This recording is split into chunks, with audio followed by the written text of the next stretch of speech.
The difference that exists today is technology moves so much quicker that it's become impossible for the music industry and most industries to keep up. And for me, you know, we talked earlier about working at Forbes, you know, for being in media, it hasn't kept up as well. So for all of you then, it is kind of interesting to talk about how you feel that you're seeing the music industry catch up, and the good way. And it's funny because I would say as well, sorry, I was just gonna say, like, when you were talking about the convenience, sure, there's something to be said, absolutely 100% for being in the same room together. At the same time, like I look at, you know, I had interviewed Blink-182 and I'm friends with Travis Barker, and we were talking about their new album was produced by John Feldy, right? They reconnected on Twitter. That was how they reconnected. So actually social media is bringing collaborations together. So there's good and bad to any sort of aspect of it. But with technology moving so quickly now, how does the music industry keep up?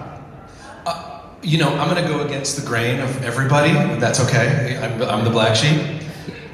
I feel like we live in a completely disruptive era right now. I actually am gonna go out on the limb and say, I agree with everybody from the perspective of making music.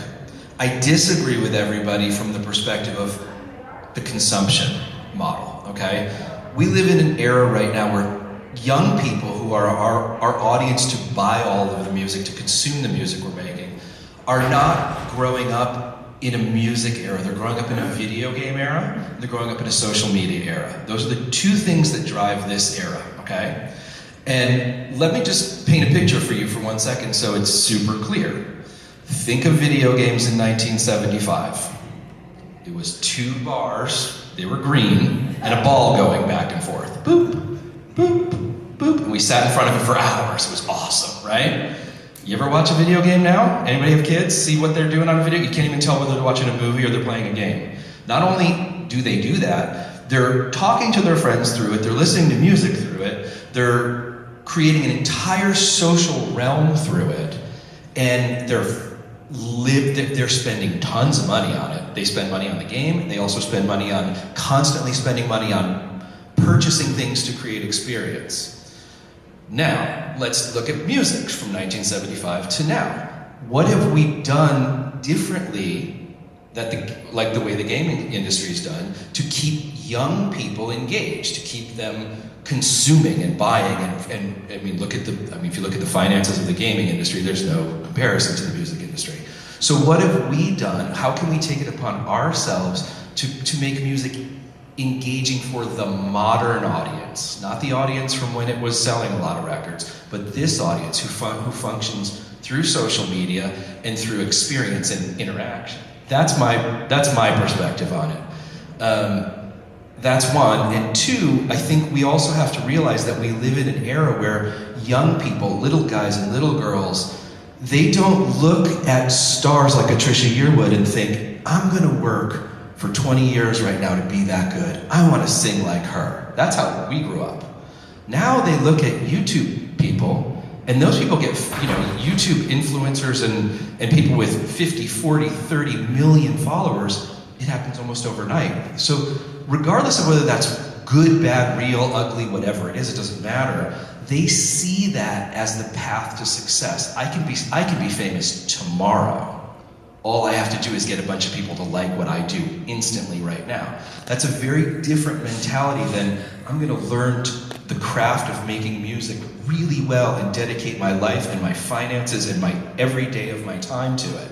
So I think that is a very different mindset we're dealing with our audience. So I always ask the question of myself, what can I do to do what the gaming industry does? What can I do to find a way to get kids to be more engaged in music, where they're gonna wanna buy the music, not just stream it in the background, because it's a genre I like, they don't even listen by the artist anymore. So that's my perspective. I'm a little different head, I'm a little different case, but that's my take. I can tell you one thing, do you have children? Yeah. Pull the plug on the goddamn thing. The street once in a while, kids. I try. In a room, they're talking to another kid in a room somewhere else. They're never out playing. I mean, what's going to happen? Where is that going to take us? It's a great question. When we were kids, we were out. As soon as the sun came up, we were thrown out of the house. Go out and play, get the hell out. These kids go to their bedroom and sit there and stay there all day long. Yeah. I think that's sad, and I think we have to do something about it. I agree, but what's happening right now, the world is all moving towards them. It's enabling all that, not pulling it back. It's very hard to try to fight. Humans in the future are going to have one big head with a big brain and one thumb. With a stylus on the end of it, with a pointer on the end of it. I agree. I agree with you. I don't disagree. I have 5 kids, and believe me, they were all out playing, and they all grew up to be healthy and happy and productive kids. So I may be the old fart up here, but it's, I just honestly believe that you got to set deadlines for that. Let your kid play with it for an hour, 2 hours, and then he's got to be out in the sunshine.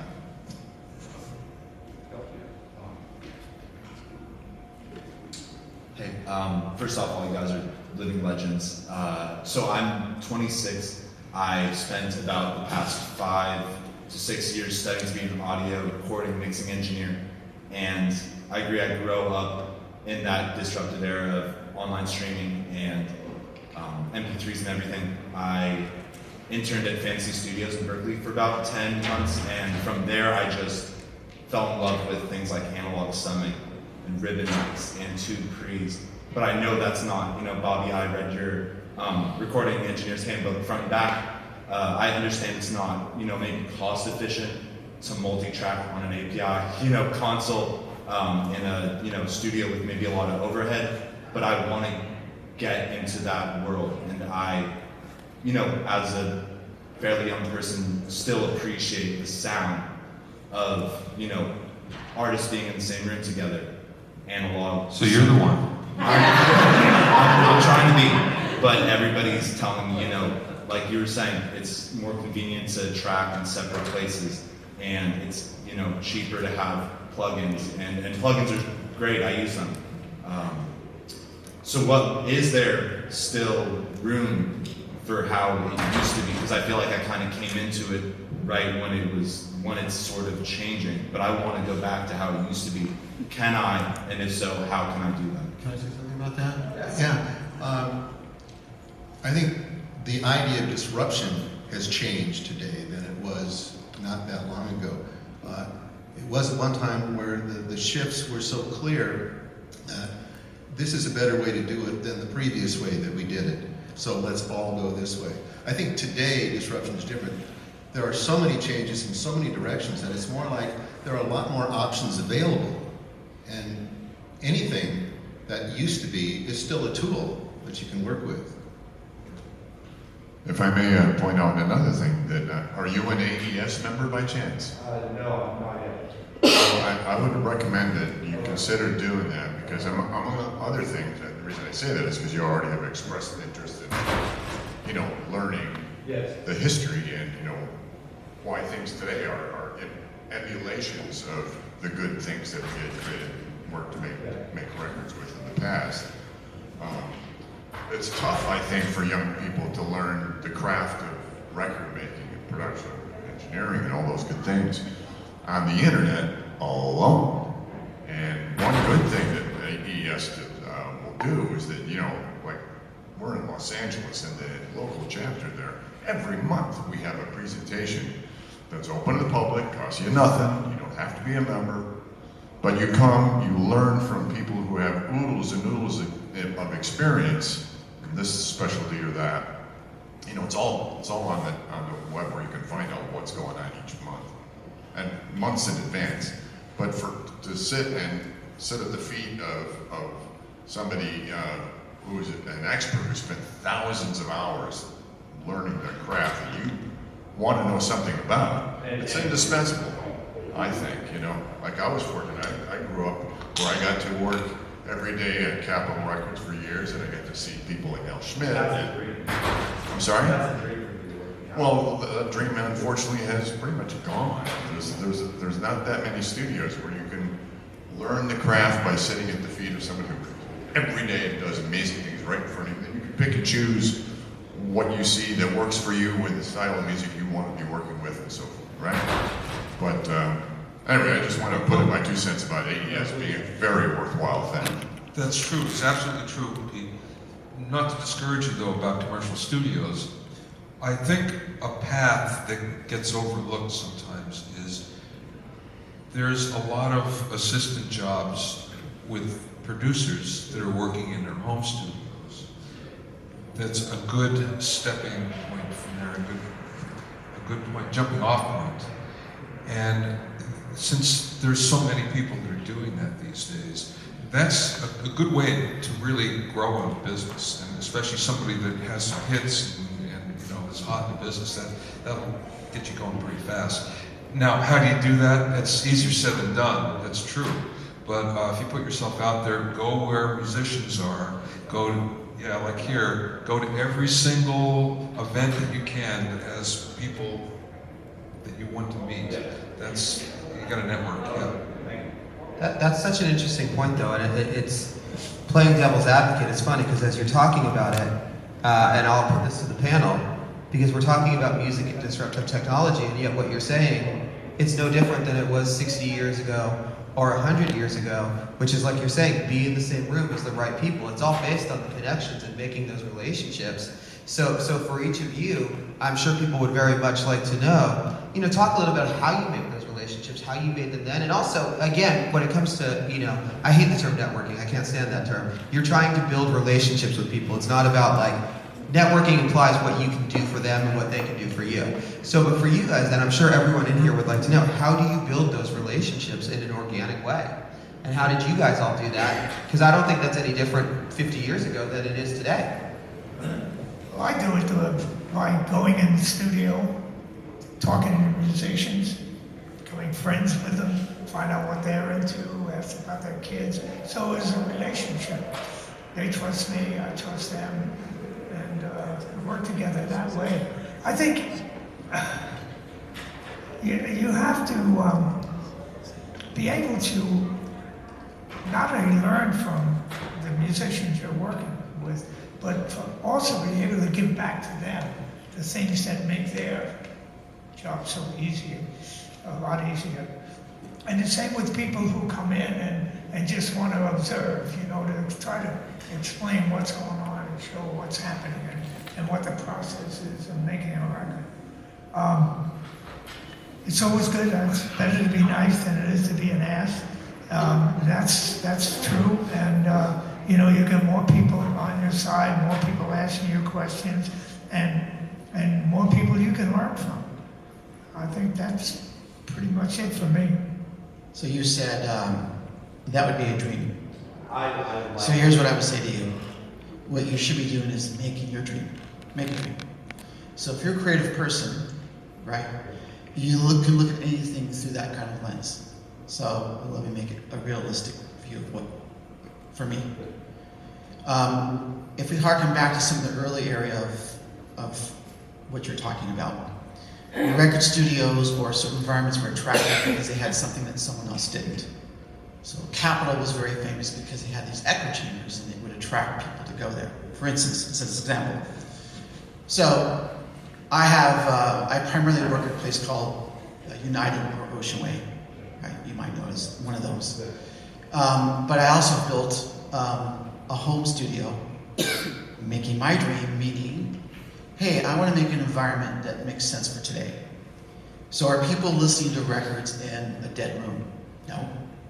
So how about making my control room more like a live room, like someone's living room a little bit, right? That's sort of like what's happening today.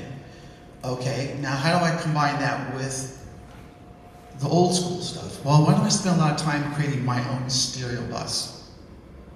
Now let me find like this cool TIAC tube thing that has a cool sound to it.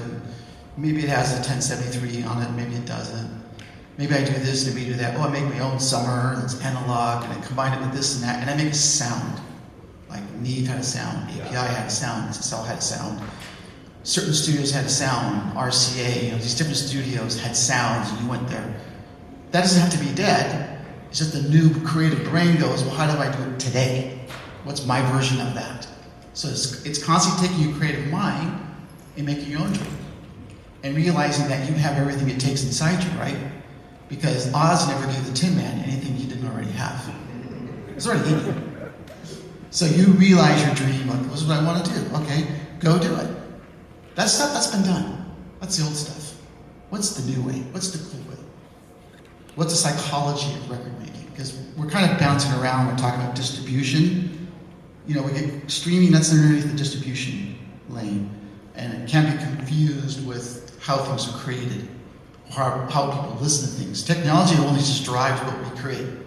If they give us, you know, the Nord synthesizer, then we make the record with that. That gives to that. If Yamaha makes a certain synthesizer, that's how we make it. If Lovett makes a certain cymbal, that's how we make it. If Noy makes a certain microphone, that's what we, those are our tools. So there's tools, there's distribution, there's marketing. There's nothing to do with the record label. Record label just takes what we give them.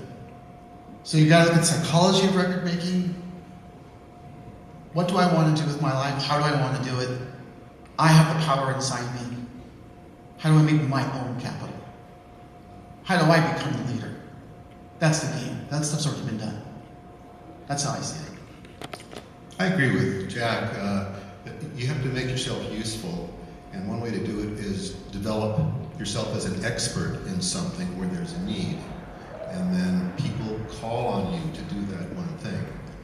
Whether it's as a musician, as a session player, a guy like Hal Blaine back in the day was the first call drummer because he was an expert at not just drumming, but understanding the role of the drum within the larger picture of the recording. And expertise goes a long way. It's what makes people on this panel so in demand. They're experts at exactly what they do. And that's not impossible to do. It's just finding something that you feel the affinity for, connecting with it, and then just going deep with it, and just learning it so well and staying up with the changes of it that you become the person that they